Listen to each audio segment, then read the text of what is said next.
Ladies and gentlemen, good morning. Happy Friday.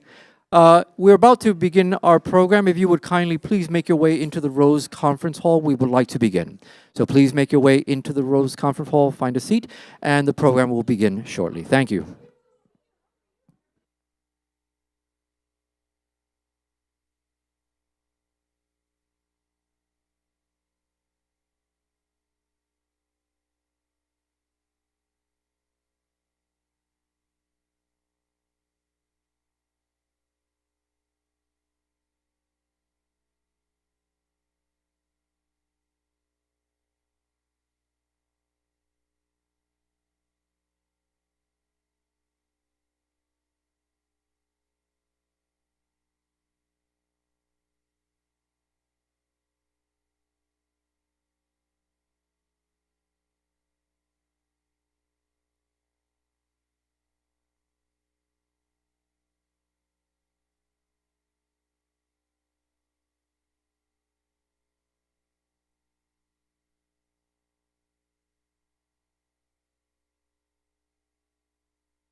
I see what you're saying. I would have to sit up.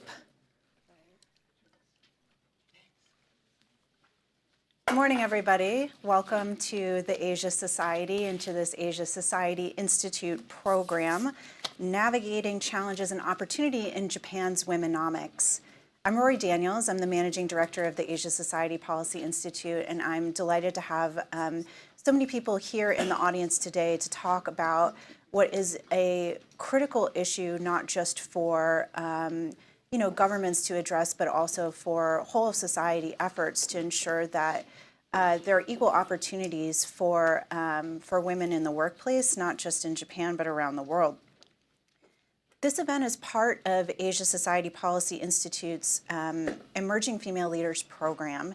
And we have with us here today 8 emerging female leaders from Japan who are in the U.S. for a study tour to build skills in their networks and to talk to each other about some of the challenges facing women in the workplace in Japan.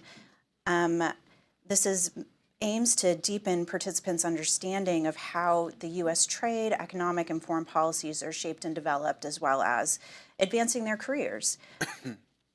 It's a particularly timely moment to talk about Japan's efforts at women's advancement.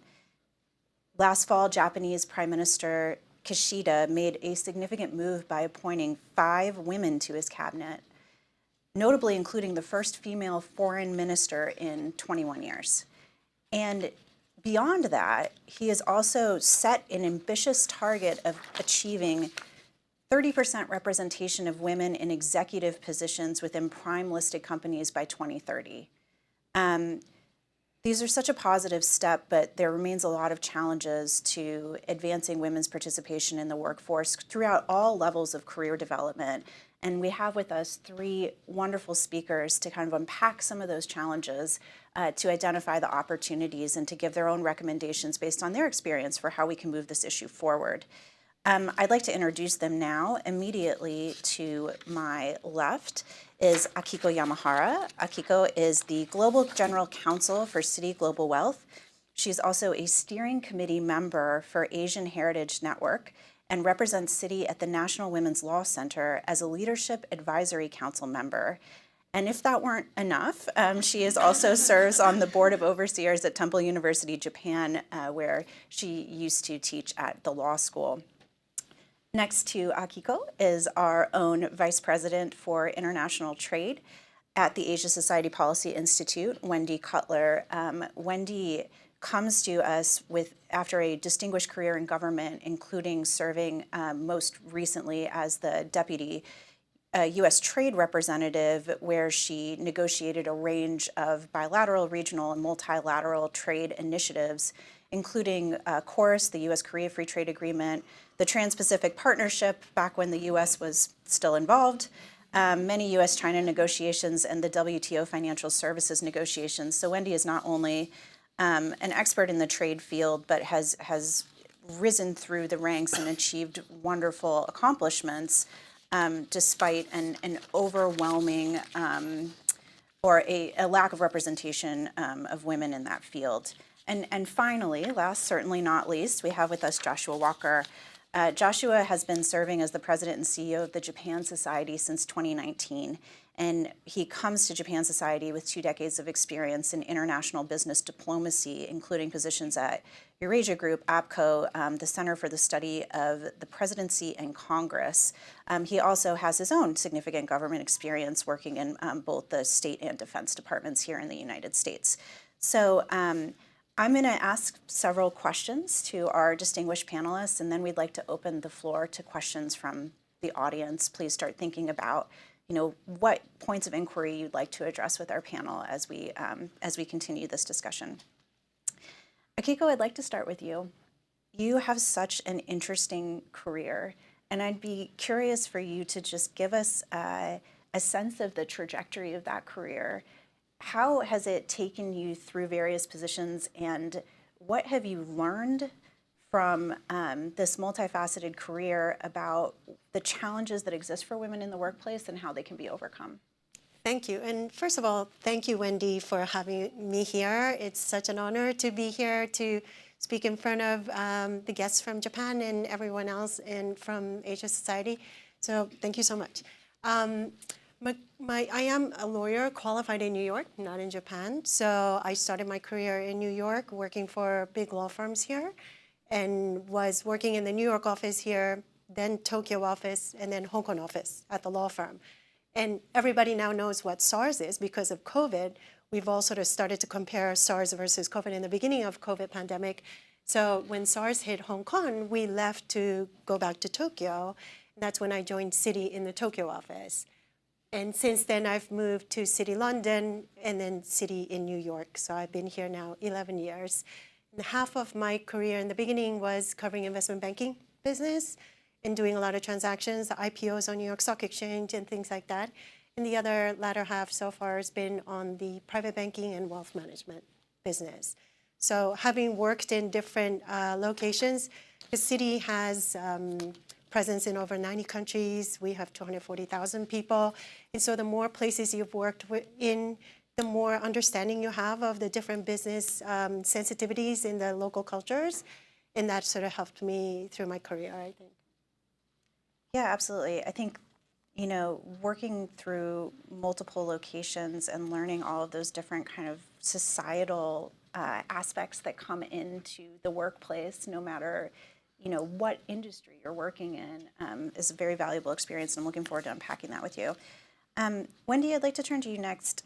Tell us a little bit about how your career has been shaped by the challenges and opportunities for women in the trade field. And maybe particularly it would be interesting to hear a little bit more about the Asia Society Policy Institute's Emerging Female Leaders Program and how it might address some of the things that you saw as you were coming up.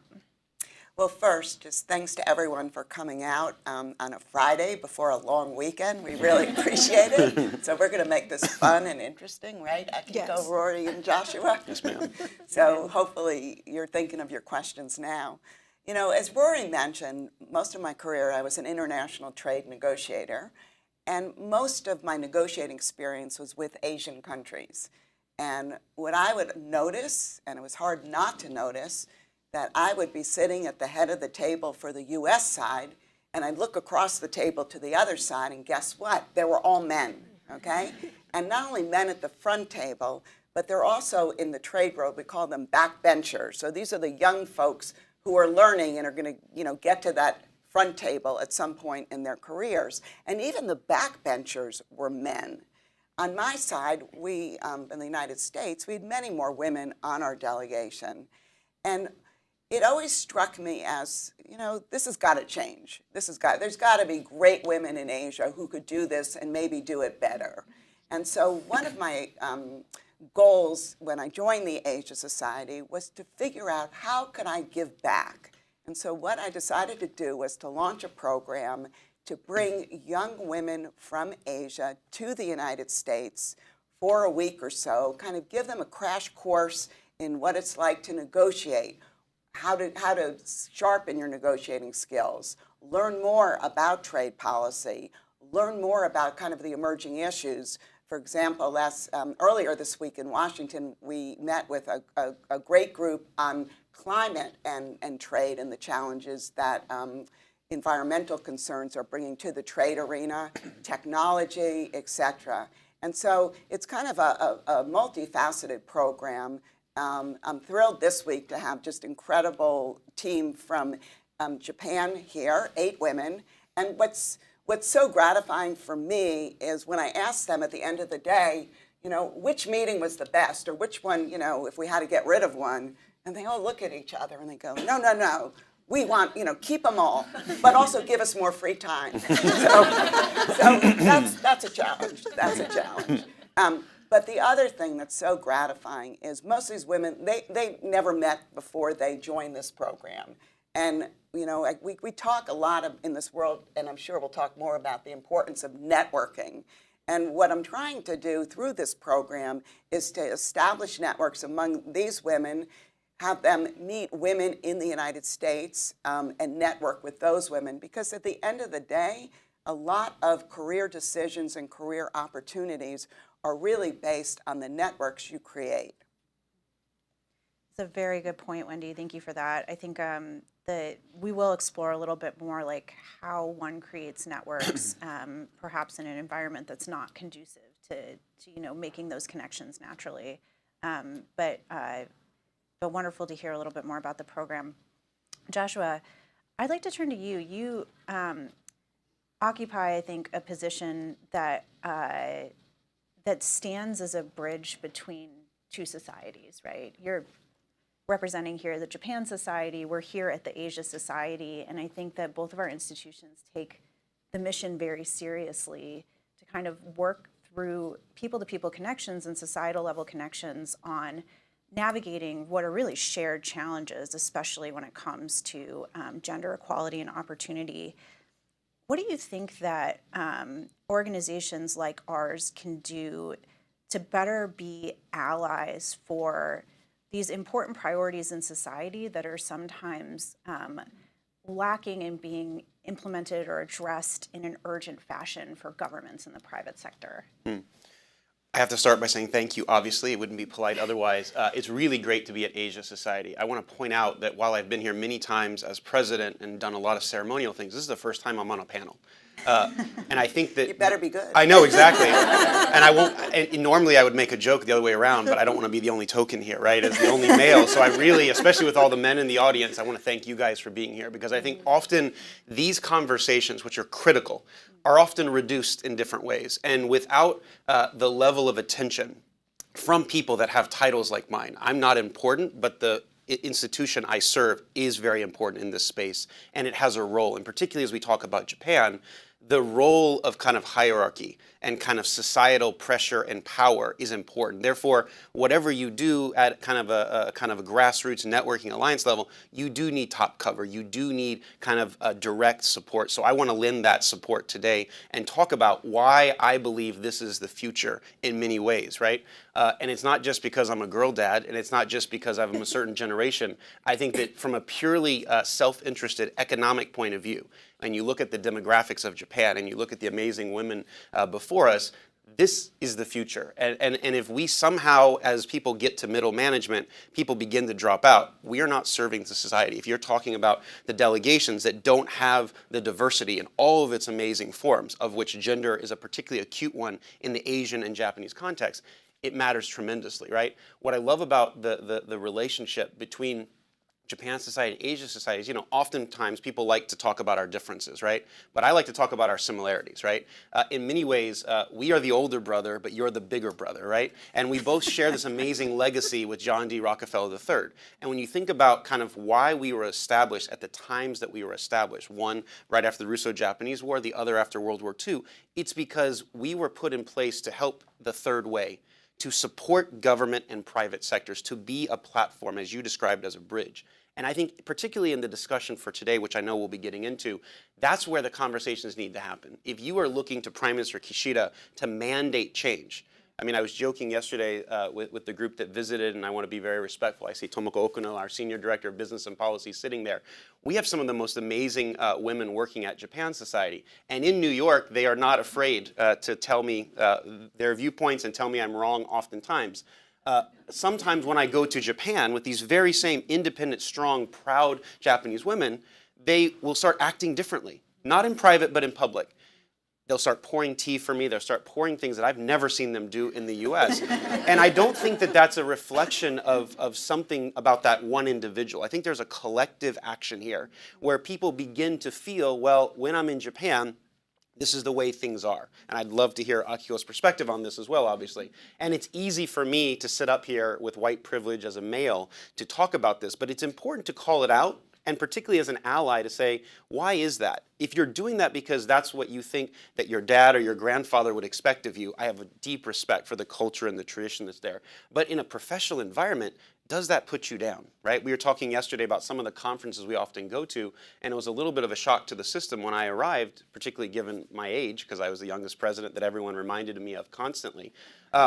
Because oftentimes at Japan Society, I'm sure you have the same problem in Asia Society, we always elevate whoever is the most senior person because that's the most respected person. So it's not a gender thing, it's just the respected thing.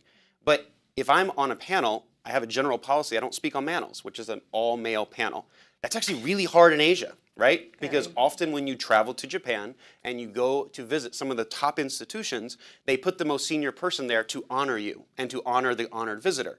So how do you balance the need for diversity and to make sure that the backbenchers that you described get a chance, to make sure that women are able to thrive? There are roles that are particularly important in that context. And in that context, and I've gone on too long, I just want to basically highlight that one of the things we launched at Japan Society was a women's initiative, because we realized that as Japan Society, when we did something, it allowed us to work in collaboration with our private sector partner, Japan Inc., and the government. And there was a desire and a demand signal, particularly here in New York, where it's kind of obvious that you have to do those things. It would look weird to have an all-male panel for discussions on these topics because it just doesn't fit the obvious audience or the different groups that we're talking about. And even if it does fit that in Japan, particularly the political and business environment that we're talking specifically about, there needs to be change. And I think the role of outside organizations, gaiatsu as they say in Japanese, from outside in, is particularly important. And so that the women themselves are not the ones saying, hey, put me on a panel. That doesn't look right, particularly in a Japanese context where when you raise your hand, that might not be particularly the right move. But when someone senior says, hey, I don't want to be on this panel, is there not a qualified woman here? The response has always been very positive. It's never been, how dare you, insult our culture. It's like, oh, we didn't think about that. We weren't there. So I think it's always important to give people the benefit of the doubt, but then also to kind of call things out as you see it in different contexts. So sorry for going on too long there. No, I really appreciate your answer. I will say that Asia Society is lucky enough to have a distinguished official and female leader joining us as president and CEO on April 1. So perhaps we're the big sister now. Yes, that is a great way to describe it. I like it. But I think that, what I really do take away from your answer is that there's a significant role that one can play outside the system in order to kind of draw attention to issues that the system has to address. I want to get into some of those issues and particularly talk about the pressure you described for women to act certain ways in different cultures. Akiko, you've described that you've worked in many different cultures. Could you give us a little color, like how do those pressures differ across different cultures? Like in what way are we addressing kind of like a shared challenge to improve our economics, to improve our societal balance by providing opportunities for women in the workplace? And in what ways do the pressures differ and the challenges differ across these different cultures? Yeah, thank you. So I have worked in many places, and I actually haven't seen that many differences. So it's not like the U.S. is far ahead of Japan in terms of bringing up women, although in the last few years, things have improved significantly, I feel like. But every time I move to Hong Kong or London to New York, I am surprised with the few number of women at the table wherever I'm showing up. And in Japan, especially, obviously, as we all know, it's an acute issue. I was the first female executive committee member at Citi Japan, then the first female board member in Citi Japan. And Nikkei did a feature, out of the 150 years of Nikko history, because we were part of the Nikko family as well. They didn't see any female board member. Now that I've moved out of Japan, there isn't a board member there again. So, at that time, though, the gaiatsu, or the pressure within the company was more about, oh, but she's really an American, she's really not Japanese. And they were able to accept that I was there because I'm not really Japanese, is what they were thinking. But by now that I've worked in London and New York, and I've taken on this sort of more of an American style communication, they're never going to accept me back in the Tokyo office, is what I joke about often. But it would be very difficult for them to accept a woman sort of in that senior leadership. And that continues in a lot of places, actually. Yeah, absolutely. Wendy, you have, again, like you've worked in a very male-dominated space. You're also a mother. You've navigated, I think, very successfully some of these work-life balance issues. Where do you think that both Japan and U.S. could address better that kind of like gap in the middle where women are having children, but they're either leaving the workforce entirely or they're re-entering at some sort of disadvantage for having left or having these kind of different and shared responsibilities? And I think that's a great question. And I also think that, no country has gotten this right? So in Japan, they're doing certain things right here, and they're doing certain things better than the United States. But in other areas, they could probably learn from some of our experiences and vice versa. You also raised the point before, like Prime Minister Kishida, he can't solve this problem. And I think that's so important because governments, they can help. And there's certain things that Japan has done to help. They poured more money into daycare facilities. They give very generous maternity and paternity leave. And I think now they're actually they're handing over cash to women who have babies. Now, part of this is there is a demographic challenge, and that's also not unique to Japan, and we can get into that because China's also now facing a demographic challenge, something that I never thought I would see in my lifetime. But, it's interesting because in my career, I had to travel a lot. I have one son, and particularly during the U.S.-Korea free trade negotiations in the early 2000s, he was about, 8 or 9 years old. So it was an important time in his life. And I always remember wanting to call home, and depending on whether he wanted to talk to me or not, or if he was angry at me or not, that's how my day would go. And it would really bring me down if when I called in the morning my time, his evening, and he's like, why aren't you here? If you're not going to be here, I don't want to talk to you, slam down the phone. It was tough. And having a job when you have to do a lot of international travel is tough. We had one of our senior trustees yesterday, Lulu Wang, met with the group. And one point she made, and I thought this was really interesting, and I wish she had told me this 20 years ago, was if you can bring your family more into your career and kind of make them a partner in it, and she was saying how she would send postcards from wherever she was, or she'd try and schedule her trip so she could bring her family for the remainder of the weekend. I thought that was really great advice. But again, just back to my point, I think the government can do certain things, but it has to be all hands on deck, which means culturally at home, you need the support, but also in the office, you need the support. And you not only need the support from the top, but you need the support from the middle managers as well. I remember reading something where at Microsoft, there was a policy, this is like 20 years ago when Bill Gates was still CEO, And they were, allowing people to kind of leave to pick up their kids or go to a school play or whatever. But it wasn't until Bill Gates left and actually went to a soccer game of one of his kids. He set the example, and then people felt more comfortable following. And I'll just kind of wrap up and say that's my understanding on paternity care benefits in Japan. That it's one thing for the government to say you have them, but if the culture in your company is, if you take it, you're going to be viewed very differently. So again, all hands on deck, all of society on deck to make this work. Thanks, Wendy. I think that's a really good point, and it not only kind of reflects, my own experience as well as being a woman in foreign policy industry that's typically male dominated, having kids, having a very hectic job, and there is always a sense that you can't do everything as well as you want to, and that is a really challenging personal barrier to success. And I think it's something that we don't talk about very much, and we should talk more openly about. Joshua, if I can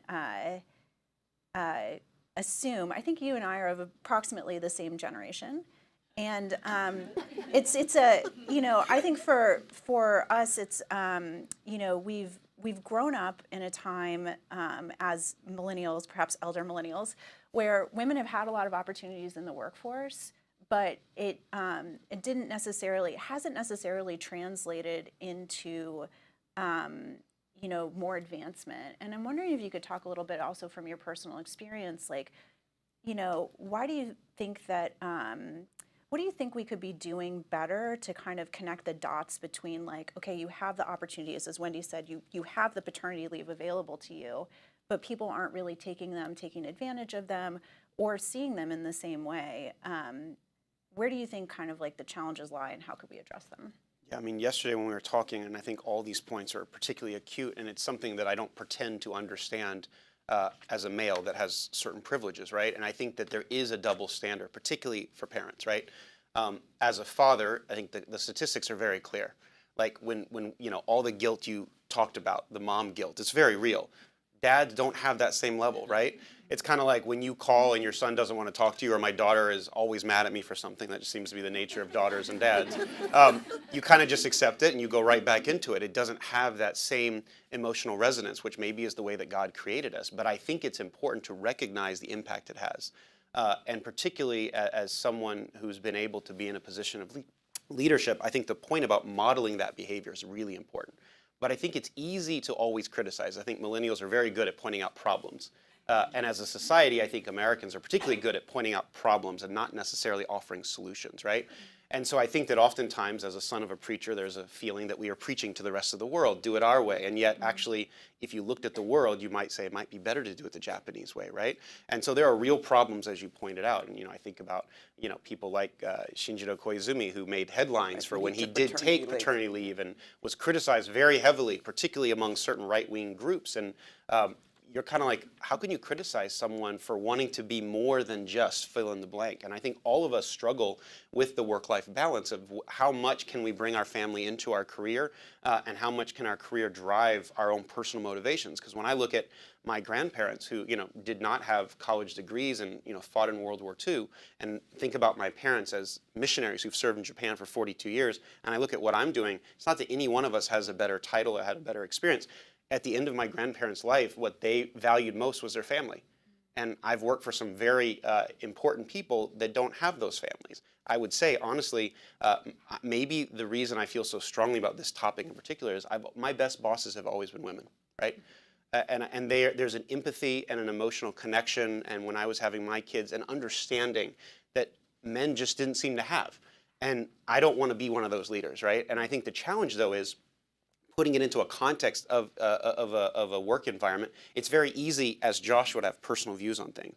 But suddenly, as the president, you start making exceptions or rules or everything else. And there's this real challenge we have of individual versus collective. And I think Japanese society privileges the collective.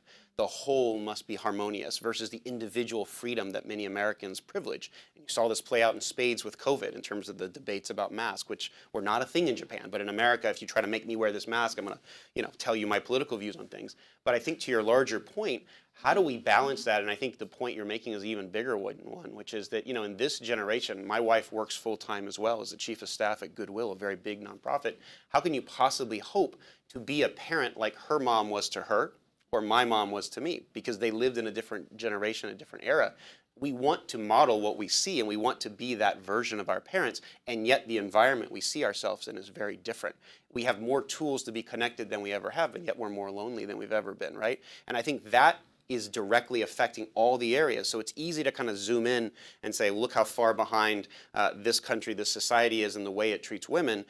The same can be said about other minority groups, and the same can be said in terms of like, okay, what do we want to privilege, being a parent or being a professional? And I think, Anne-Marie Slaughter, who talked about trying to have it all, there's a whole debate there, and I don't think we've gotten it right. I think Americans sometimes lean too heavily on the work side and maybe don't focus on the family side like many other traditional societies would.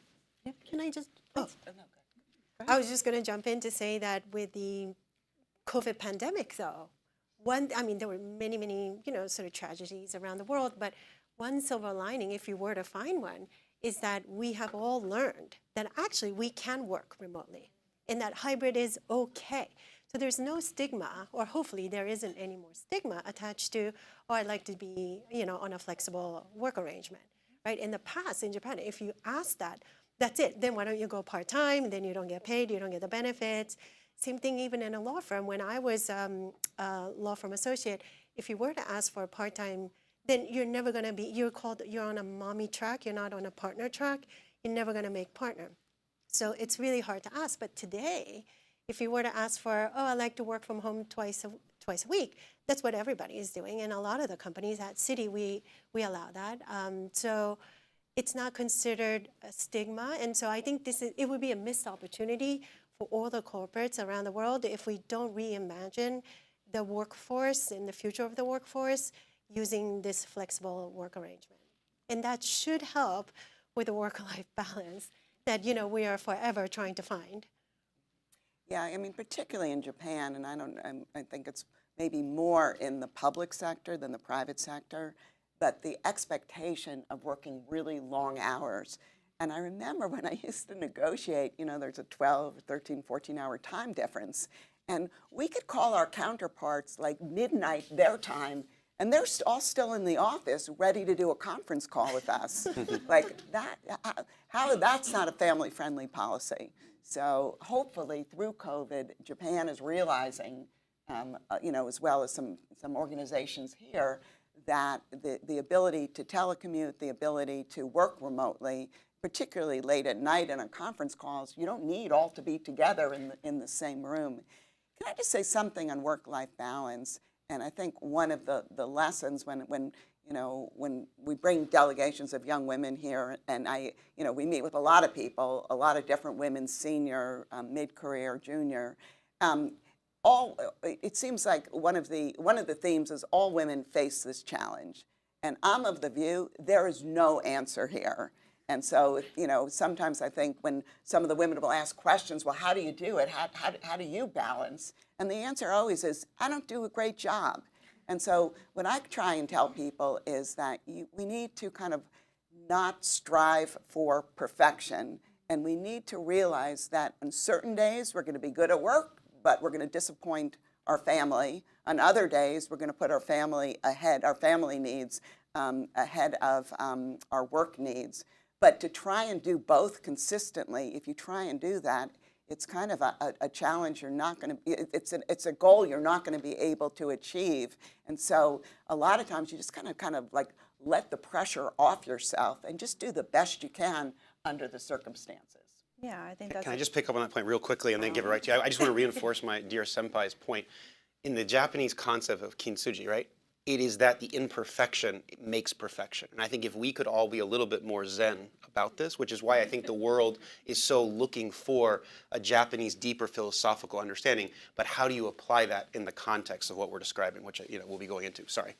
No, no, by all means. Like, I think it's a really salient point that there are actually philosophical traditions about balance and about imperfection and celebrating differences that are not just, unique to Japanese culture, but also that's part of American individualism too, right? To say that we're all on our kind of own journey, facing our own pressures, and the goal is not to be perfect, but to just try the best you can every day.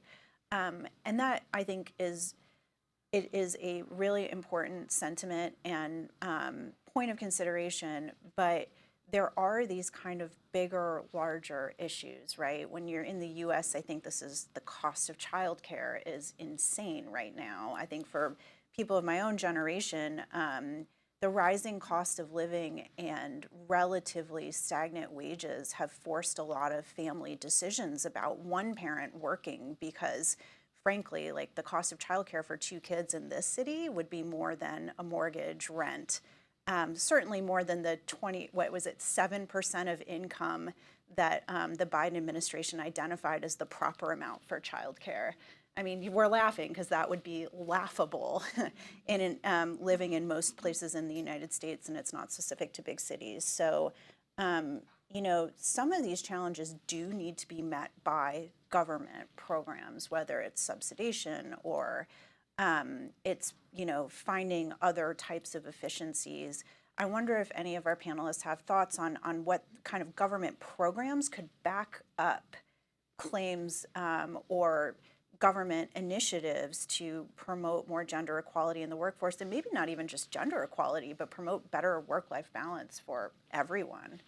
So if I could just comment on that daycare issue, because to prepare for this panel, I've been speaking to different people because my kids are already 21 and 24. So when I was looking for hoikuen in Japan, that's like 20 years ago. And so back then it was like impossible to get in, and that was the key issue. Everybody was moving to a place where they think they could get in. They had to move their houses. Now apparently that's not as an acute issue as it used to be, and the hoikuen sort of monthly fee is still, relatively speaking, low. And it's on a sliding scale of your salary, right? So it matches sort of what you can afford. And so even if you had 3 kids and you put them all into nurseries, it's not going to break your bank. Whereas in the US or in Manhattan, just one child's daycare monthly fee is astronomical compared to the Japanese. So there are some things that the Japanese government is doing well. That's the good news. I think there are other things that would help with like the pay gap, right? Because I'm on the National Women's Law Center, as Rorry introduced me, and there the survey is that we in the United States still have the pay gap issue. So if you include the full-time and part-time women employees in the workforce, women make 78 cents for every dollar men make. And that's still today in the United States. So in Japan must be sort of similar issue. How do you close that gap? And I think what actually started to work better is that state by state, there are different laws that are being put in place. So in New York, in 2020, they ban asking what your salary is today. When you're applying for a new job, you can't ask, how much are you making for a city? We'd be like, how much are you making at JP Morgan? And then we'll just add a little bit to that, right? But that perpetuates the pay gap issue. And so if you're not allowed to say that, you're not going to be able to compare women's salary versus men's salary and add a little bit just to entice that woman to come. So that really helps. Then in 2023, there's also the pay transparency law that came into place in New York, where you have to announce how much you're willing to pay for a particular job. So that regardless of whether you're a woman or man, you've already announced it. So you have to pay within that range.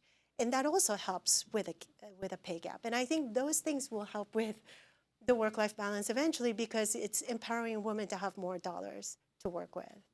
Yeah, I really appreciate that. There's something bigger here about transparency of issues, being able to talk openly about these things, not as a, like, I've got you, you've done something wrong, but really to discuss, like, what are the practical implications of hiding or downplaying the lack of opportunities for gender equality. That's really important. Wendy, other thoughts on what governments can do or what governments can do in partnership with private sector? Yeah, I mean, maybe just to turn the conversation a little, I think one thing is also really important is to have have women in senior positions, both in the private sector and the public sector. And this is an area where Japan does not score very well. The World Economic Forum has annual surveys where they look at like 160 countries, and they evaluate the efforts towards gender equality based on a lot of different metrics. Japan does really well on the education metric, and that gets their number up. But what really brings the number down is the lack of women in the Diet, in the cabinet. I don't think there's ever been a female prime minister, not that I can remember. And it's only going down Right, every right, year, right, right, year right. on year. But what's interesting is Japan's ranking, even after Abenomics and some of the cool stuff they're doing, it's 120, they're at 125 of 160 countries. And when you look at, even in Asia, who they're coupled with, it's now I can't remember the two countries. One was Myanmar, but another small country in Asia. Japan can do better there. And I think that, that the need to, not only, just for token's sake to have more women in senior level positions, but it's really important to have more diversity and diversity of views and, to make better policy, to make better corporate decisions. So I think that's one area where if I were, to be asked where Japan maybe can learn from the U.S., this is one area. We had the great opportunity earlier this week to meet with Young Kim. She is a Korean representative from California who now is chairman of the Indo-Pacific Subcommittee of the House Foreign Affairs Committee. Wow, was she impressive. We were only with her for 15 minutes, and I think, I see a lot of my colleagues nodding. It was a very impactful meeting, and just her charisma and her dedication, and the fact that she could find time to meet, even, for a short period of time. But, I think we're doing a much better job in the U.S. in electing female representatives and senators. Yet to have a president too, but who knows? Vice president. I'm looking around. Yeah, vice president. We have a Vice president. Right, And, right, and an right. Asian American vice president at that, which Yeah. is something And a to cabinet that's extremely diverse. Agreed, yeah. But you were saying in Japan, if anything, there are almost fewer women in the cabinet. Yes.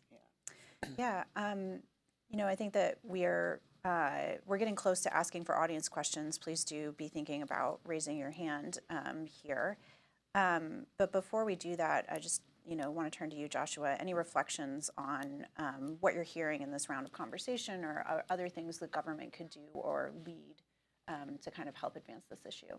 Yeah, I want to say amen to what I've heard, right? I think that the question is, how do we have more of these conversations? Because I think they are important, right? The fact that Asia Society is doing this in such a public way and streaming it, and all of you are interested in this, is an important part. Because I actually think that the way you're going to see change is not that you're going to have some visionary leader that comes out and declares Womenomics, right? Because that was great, and Kathy Matsui is a good friend, but that is not going to change unless there's pressure, particularly in democracies, right? This is not a dear leader thing where we just need a good dear leader who happens to be a feminist, right? You're going to need society to demand change. And I think we were talking yesterday about the fact that it's one thing to have a leader that is progressive and has these mindset, but oftentimes it's the middle where things get lost. And oftentimes it's not just the men or the discrimination or the other things that some bad individual, bad actor, it's the collective society that has been built in a certain way that privileges certain things. So to go to your point, I think Japan does pay attention very closely to these indicators and wants to figure out a way to reform, particularly if they're comparing themselves to Korea, right? They don't want to be next to Myanmar and Afghanistan or all these other countries that are at the lower level because they know they can do better. But the challenge is, unlike in the U.S. context where it's fairly easy to be diverse because it's a very diverse society to begin with, in a Japanese context, diversity is reduced to gender, right? And then it becomes almost like the way you started that question, are you a bad guy just for being a man built in a certain area? And if you don't bring those men along with you, the change is not going to be as fully impactful, right? And I think that's why conversations like this, where you've invited me to be part of the conversation and for us to be able to kind of practice what we preach, which is incredibly different. Just ask my wife, right? And I think that we have to be able at the government level to hold our leaders accountable. So if they say they're going to do this by 2030, let's hold them accountable at 2030. They got a long way to go, and it seems unlikely, just looking at the numbers right now, that they're going to go from where they are today to Scandinavian standards. So how do we help and not beat people up along the way, but create the right incentive structure? Because I think I don't think women are asking for handouts, right? Like, you guys are perfectly capable of taking what is yours, and when it comes to having those negotiations with the rules that are in place, everything else, when I look at my students that I teach at Columbia, it's always the women that are going to do better, and the Japanese women in particular, right? The question is, do they ever go back? Because sometimes they come, they get a taste, and they're like, I'm not dealing with that, right? I'm going to stay here, and I'm going to just, contribute to this society, which is great. But the value of U.S.-Japan in many ways is that we can benefit and work with each other. So there's a whole series of things that I think in some ways there is the macro that needs to change, to your point.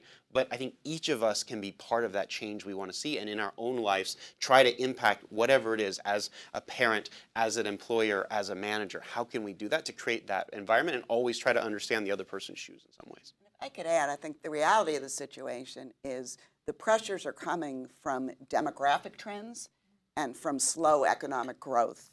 And so it's a really win-win proposition to have more women not only in the workplace, because I think if the latest statistics I've seen, that from the percentage-wise, more Japanese women work than U.S. women. The labor participation is higher, but it's the quality of the types of jobs. Right, that they're I was going to say the quality of the Yeah. participation, right? Yeah. Like the temporary workers, yeah.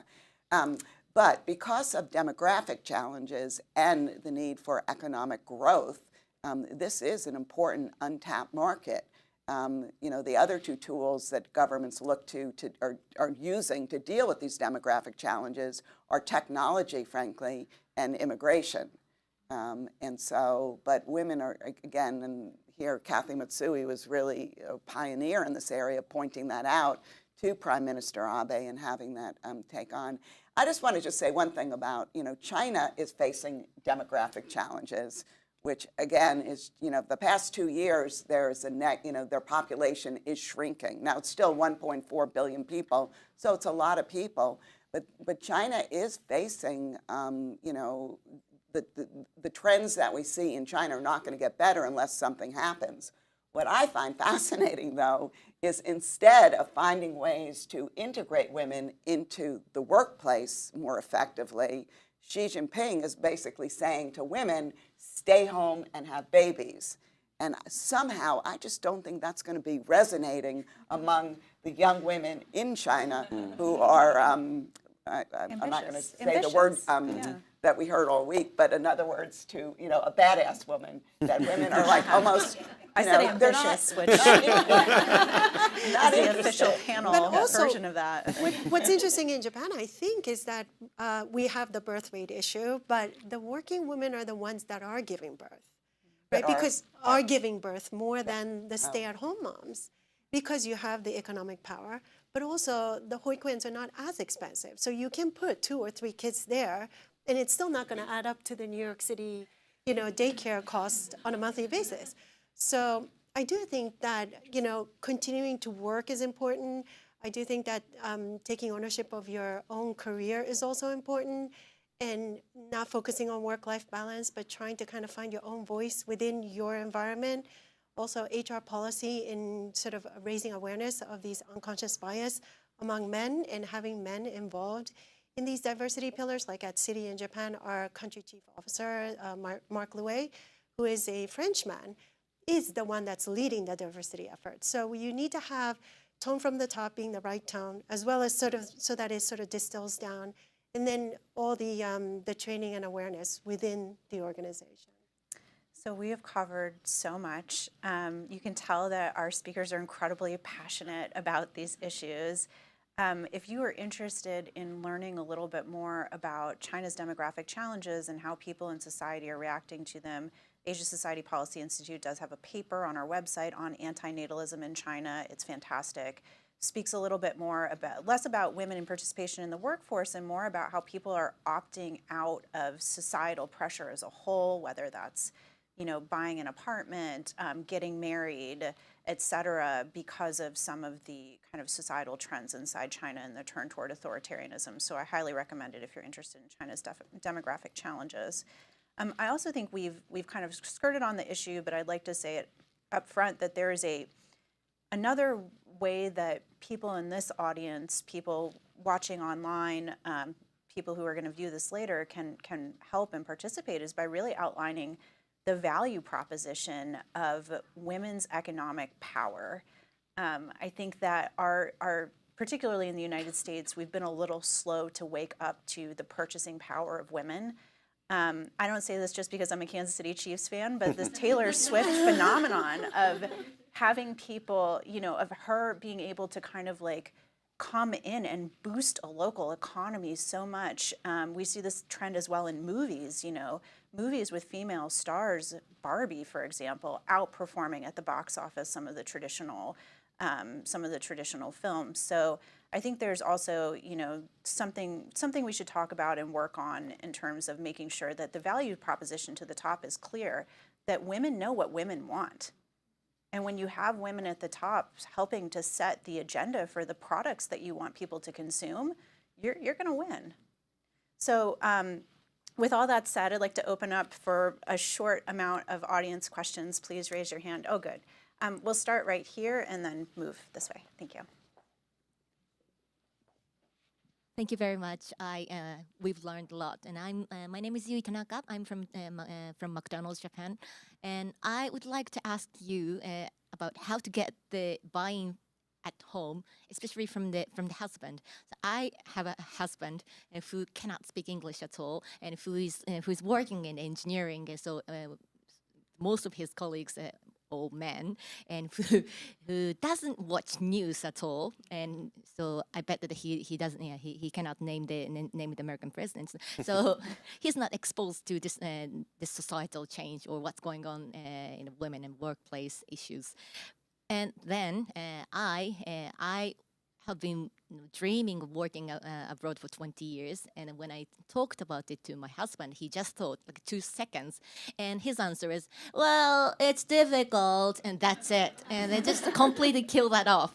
So how should I communicate or get the buy-in from my husband to, well, work outside or working abroad or more internationally and work more internationally? So that's my question.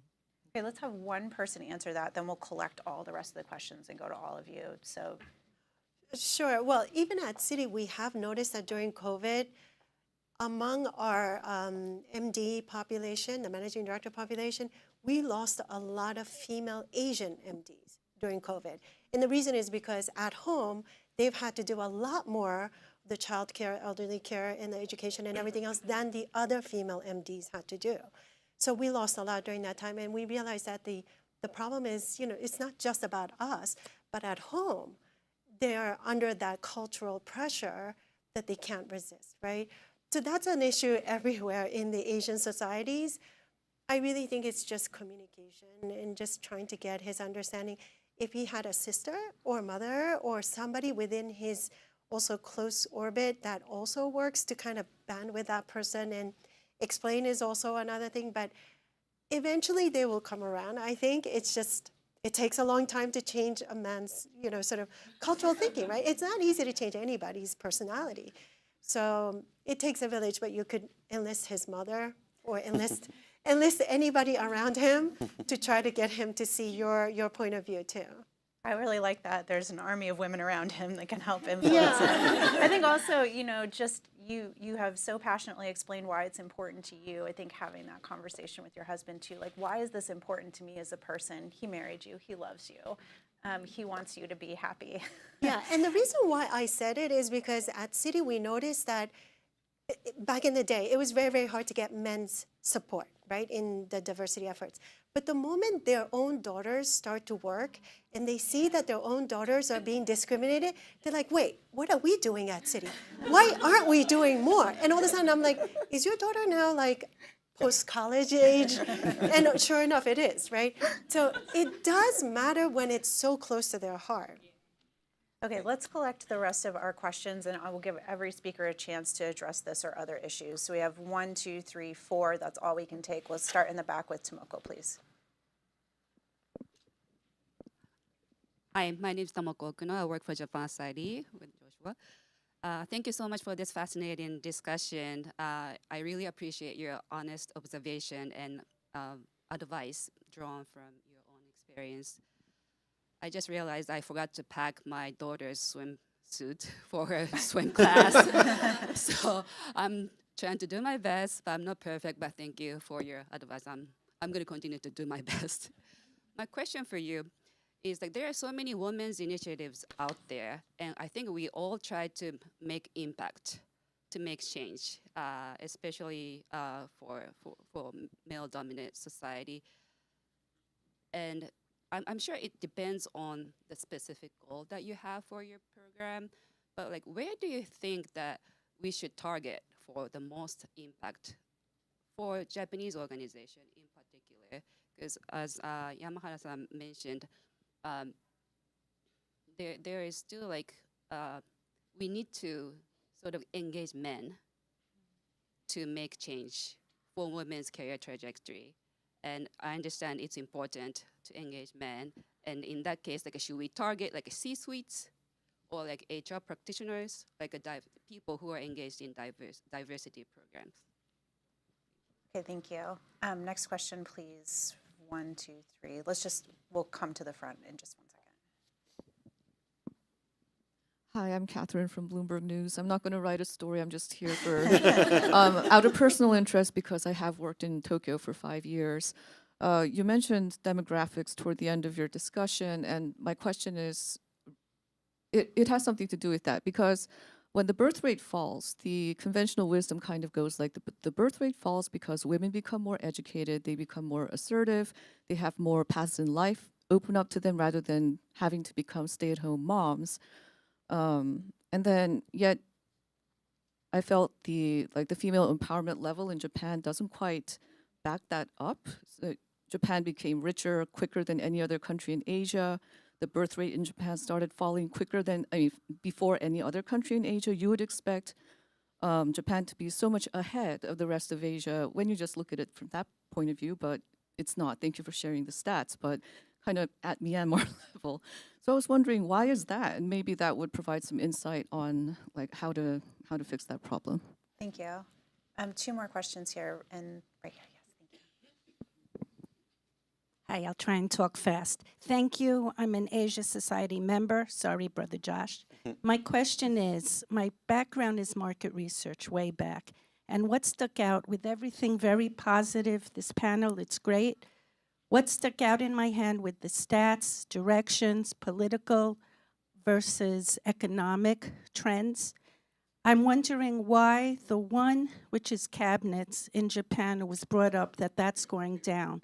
I've always learned when I started out in market research, you look at what's going down and backwards maybe and pay attention. So I'm wondering what's going on with that and the reason you would attribute to that downward trend of women presence in the cabinet. I said that right, in Yes, Japan. you did. Thank you. Okay, one final question, and then we'll get the speakers' views on all of these. Hi, thank you for this rich discussion. My question is for Joshua. I think of Japan Society as being a cultural institution with art exhibitions and film programs and that sort of thing. So is there a conscious effort that the organization makes, and maybe this applies to Asia Society as well, in terms of kind of shifting those kinds of art exhibitions? And I know you had one featuring very powerful women artists. Is that a conscious decision by the organization to put women at the forefront in your art, in your film, in your performances, to kind of carry on this conversation that transcends government and policy? Thank you very much for that. Okay, so we have 4 questions. I'm going to read them all off once for you all, and then we'll just go straight. We'll actually come this way. I think we'll go to you first, Joshua. So first question is just women's initiatives, like where can we make the most impact and change? Is it C-suite? Is it HR? Is it strategy? How do we better engage men in the women's initiatives to create more allies? Second question on demographics, like why is there a trend of Japan's economic success on the one hand, but kind of a backwards trend on women's participation on the other? Third, just in terms of like looking at it from the perspective of like kind of the biggest gaps or dips in women's workforce participation, how to explain the downward trend of women in high-level government positions, particularly cabinet-level positions. And then finally, as a cultural institution, are there opportunities to kind of put women at the forefront and the center, to center women's stories and art as part of this challenge? And since that last question was directed specifically to you, Joshua, start there. Sure. I don't want to do too much PR for Japan Society, so let me make it more broadly from Susan's great question. It's interesting. I don't come from the arts and culture background. That will not surprise any of you, as many people have pointed out to me. But there's a reason I chose to come here and to be the president of Japan Society, because I believe that is where the future lies, and also where some of the answers might lie as well. When you look at the incredible history of 117 years of Japan Society and the things we're most known for, which you rightly pointed out, the first kind of dedicated visual arts space to Japanese visual arts, where people like Yayoi Kusama kind of cut their chops and got a fellowship, where people like Yoko Ono, who was just recently featured with Japanese women in Fluxus, there has been a very clear focus there, but I think in general the arts and culture community is much more engaging and much more embracing of kind of all areas. And there's a fluidity to it, right? Where we've had some things that were probably a little uncomfortable for some of our corporate members, particularly our Japanese corporate members at times, and I've heard about it. But I think there's benefit in being able to lean on that, because I would argue that just like we're talking about women as being a smart political and business demographic to focus on, not just purely from the moral point of view or kind of gender equality, I think arts and culture is really where Japan's strength lie. I've talked and written a lot about Japan as a superpower in culture, right? Take architects, take visual artists, take kind of the anime and Zen mindfulness meditation. But Japan's not very good at commoditizing. It's really bad at PR, so it needs a lot of help on marketing itself. And I think in this particular area, to go to your point, I wish that we could take credit for having a conscious and clear plan here, but really up until a couple years ago, when Okuno-san kind of really spearheaded our women's initiative, these were being done because of the great initiatives of our leaders. And I think, as you know very well, the majority of our leaders, and particularly program directors, are Japanese women. So I don't think there's a connection here, right? And so when you look at our performing arts program, which was led by Beatrice, Serrata Gordon, she's the person that wrote the Japanese Constitution and put in like women's rights way before the society was ready under Douglas MacArthur. She was our performing arts founding director. So there's a deep connection to that. And I think a lot of it is not just arts and culture, but it's New York City as well. The fact that we're headquartered here, just like Asia Society is, puts a certain imprint on it. So my hope would be that we can be more intentional going forward. And I think, as Tomoko just asked, how can we have an impact, right? Because when we talk about the business community, they often pay very close attention. They want to be very close to the producer of Barbie. They want to be able to invest in things that women will then pay for, and whether that's a Shiseido or a Tiffany's that we featured as well in these conversations, there's a lot going on there. And the last part is, it's not just the business and policy, arts, and culture, it's also the education piece. All of us have talked about the importance of the next generation. And I think engaging the next generation of leaders is so important. And I think on the US-Japan side, that's critically important because of demographics, and also because I've never seen Japan be more popular on the popular space, the Macy's Day Parade with Pikachu and Goku, and yet less appreciation and deep understanding of Japan. There's a generational shift happening. We've got to raise that awareness, not just from the popular, but into the practical in many ways. And I'm hoping that's what Japan Society can do with your and everyone's help here as well. Great. Wendy, over to you, maybe specifically. Let me just take a different question, and just to say, and I want to leave on, I always promise myself that whenever I'm on a panel, I'm going to leave on a very optimistic tone, because I've been on so many panels where we're talking about Ukraine, the Mideast, or whatever, and China, Taiwan, and you leave and you're like, oh my God, the world's falling apart. I think one of the problems so far, a problem in Japan, but I think it's going to be remedied over time, is there's a shallow pool of senior level women to put in these positions.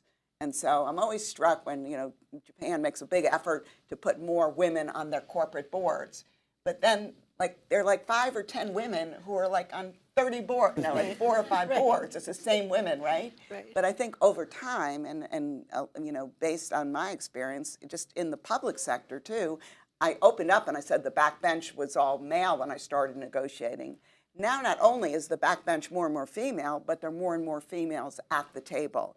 And I think that's just inevitable. I think the 8 women who are here, they're symbols of that. And so I think that over time, we will see more women in key political positions in Japan. Fantastic. And corporate positions. Of course, highly important. Akiko, So the last focusing thing. on what companies can do, right? I mean, we are part of the 30% Club globally, as well as in Japan. There are 2 different sort of initiatives. The Global 30% Club is, 30% by whatever year at the corporate board and executive level. They met that back in 2021 already. So it's past 30%. In Japan, I think it's like 19.6 or something as of last year. You're almost there, 20%, just another 10%. But like Wendy said, it's all the same people. But having somebody to look up to as a role model helps the younger woman imagine what it might be like, right? Whereas if you didn't have anyone, when I was coming up the ranks, I didn't have anyone. And I said to Wendy, I wish I had someone like you when I was coming up so that I could be on these delegations and meeting all the, listening to all the great stories. But to have enough people there will give you a way to think about which paths you want to take, what might be possible for yourself, right? And it does take a village. So the question that I received earlier before we started this from you guys is, how about then in the middle management piece, how can we make a difference? And it's not just the 30% Club where you're focused on the board and the executive management, but how do we sort of instill that everywhere else? What we do is we make sure that every single open position, when you need to promote somebody in there, you have to have a diverse candidate on the slate within the company. And you have to go through an interview process. I mean, it's ridiculous. Within the same company, you have to prepare your resume, you go through an interview, but you have to have a diverse person. In Tokyo, that only means woman, because there's no other diversity, right? Elsewhere in the world, you would think of other minority men as well, and that didn't move the needle. So we were like, why is it moving the needle? So we said, you need 2 diverse candidates. Maybe they just put 1 woman in there just to have that check, but they're actually going to choose whoever they like. But now we demanded that you have to have 2 diverse candidates, and still not moving the needle. We are now saying the interviewers need to be diverse. So you have to include 2 diverse interviewers. So I'm busy interviewing because there aren't that many women MDs around to interview another MD candidate.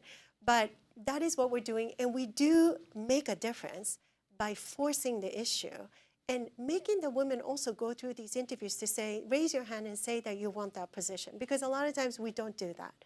We don't do enough for ourselves, right? Whereas men are busily advocating for themselves. So we need to do that more. It takes a village, and it also is within your power too. I love that. I want to end with the mindset shift that you should, as a woman, look at decisions and say, what would a man do in this exact same situation, and try to empower and invest yourself with that confidence and ambition. Thank you guys so much for sticking with us here a little over time. If you would like to continue this conversation, perhaps a little bit more broadly across all of Asia, we will have another program on March 8th here at the Asia Society for International Women's Day, tackling the unfinished business of gender equality. We do have an amazing Japanese woman on that program, who's the managing executive officer of Itochu Corporation, as well as people from other areas of Asia and the UN system. So please do come back for that. Follow us online, Asia Society Policy Institute, Asia Society New York, and sign up to be a member if you haven't already. Thank you so much, and please, a final thank you to our panelists.